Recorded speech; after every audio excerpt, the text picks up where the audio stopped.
পোশাক শ্রমিকদের বেতন ভাতা বৃদ্ধি, শ্রমিক ছাঁটাই বন্ধ, নতুন করে চাকরি স্থায়ীকরণ এবং নিয়োগের ক্ষেত্রে নারী বৈষম্য বন্ধ সহ নানা দাবিতে কিন্তু আজকে গাজীপুরের বিভিন্ন জায়গায় পোশাক শ্রমিকরা আন্দোলন করেছে। সকাল থেকেই কিন্তু উত্তপ্ত রয়েছে গাজীপুরের বগুড়া বাইপাস এলাকা, কালিয়াকৈরের চন্দ্রা, পল্লী বিদ্যুৎ সহ বিভিন্ন এলাকায় এবং ঢাকা টাঙ্গাইল মহাসড়ক শ্রমিকরা অবরোধ করে দিয়েছে। সেখানে তারা বিভিন্ন দাবিতে যান চলাচল বন্ধ করে দিয়েছে।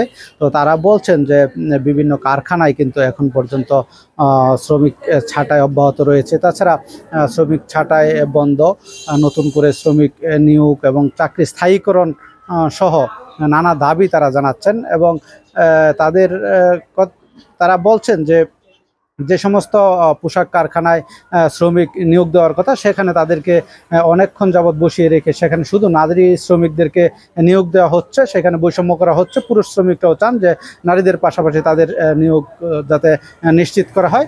তো আন্দোলন চলার কিছুক্ষণ পর কিন্তু সেখানে ছুটে আসে সেনাবাহিনী এবং বিজিবির সদস্যরা। সেখানে তারা দুই পক্ষের সাথে আলোচনা করে শ্রমিকদেরকে তাদের আন্দোলন থেকে সরিয়ে নিয়ে আসে।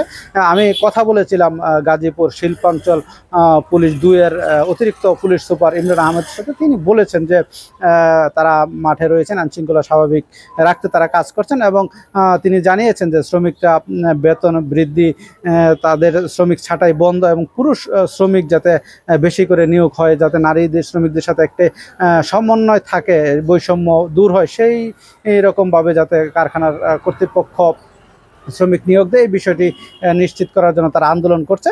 তো এখন পর্যন্ত বলা যায় যে পরিবেশ শান্ত রয়েছে এবং সেনাবাহিনীর কথায় তারা আশ্বস্ত হয়ে তারা এই এখন রাস্তা ছেড়ে দিয়েছেন, যান চলাচল স্বাভাবিক রয়েছে। তো এই ছিল আমার কাছে গাজীপুর থেকে সর্বশেষ তথ্য।